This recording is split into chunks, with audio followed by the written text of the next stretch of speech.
કોંગ્રેસના પૂર્વ ધારાસભ્ય આજે ભારતીય જનતા પાર્ટીમાં જોડાશે।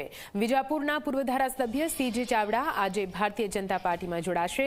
વિજાપુરમાં સીઆર પાટીલના હસ્તે તેઓ ધારણ કરશે કેસરીઓ। પ્રદેશ ભાજપ મહામંત્રી રજની પટેલ પણ ઉપસ્થિત રહેશે। સીજે ચાવડાની સાથે અનેક કોંગ્રેસના કાર્યકરો પણ ભારતીય જનતા પાર્ટીમાં જોડાશે।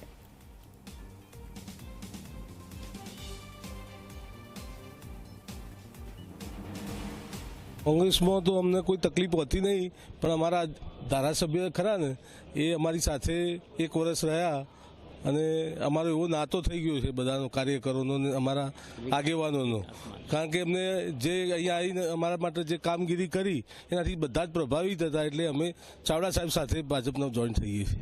लोकसभामां अहींया तो विजापुरमांथी तो क्लीन स्वीप ज थई जशे बधी, कारण के लगभग कांग्रेसना तमाम आगेवानो लगभग 80-85% आगेवानो जे मेन आगेवानो हता ए साथे अने नाना कार्यकरो हता, बूथ लेवलना कार्यकरो हता, बधा ज आजे अमे भाजपनो केसरीओ धारण करीए छीए। આવનાર સમયની અંદર જો વિકાસ કરવો હોય અને વિજાપુરની અંદર વધુમાં વધુ કામો કરવા હોય, કારણ કે વિજાપુરની સીટ આમ જોઈએ તો 2012માં પણ કોંગ્રેસની હતી, 2017માં બીજેપીની હતી અને ફરી પાછી કોંગ્રેસની આવી, એટલે પ્રજાની અંદર પણ અને કાર્યકરોની અંદર પણ આ ગામે ગામ જઈએ તો લોકોને વિકાસ માગે છે।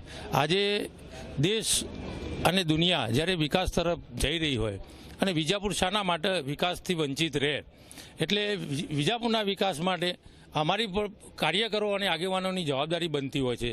તો વિજાપુરની જનતાના હિત માટે આજે અમે કોંગ્રેસ છોડી અને બીજેપીમાં જોઈન થઈએ છીએ। આપણા પનોતા પુત્ર અને એમને જે પ્રમાણે છેલ્લા 10 વર્ષથી દેશનું સુકાન ચલાવી રહ્યા છે અને દેશનો જે ગતિએ વિકાસ થઈ રહ્યો છે, રાજ્યનો જે ગતિએ વિકાસ થઈ રહ્યો છે, એટલે અમારો તાલુકો પણ આ વિકાસની હરણફારમાં ભાગીદાર બને અને અમે પણ એમના હાથ મજબૂત કરવા માટે, રાષ્ટ્રના હાથ મજબૂત કરવા માટે, રાષ્ટ્રનું નિર્માણ કરવા માટે સમગ્ર વિજાપુર તાલુકાની કોંગ્રેસ આખી ભારતીય જનતા પાર્ટીમાં આજે કેસરીઓ ધારણ કરશે।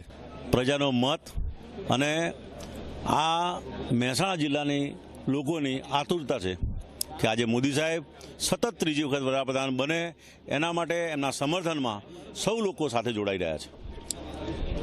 કહી શકાય કે કોંગ્રેસમાં ક્યાંક નહિવત લોકો હતા, પરંતુ હવે સુપડા સાફ થઈ જાય તે પ્રકારની પરિસ્થિતિ કહી શકાય।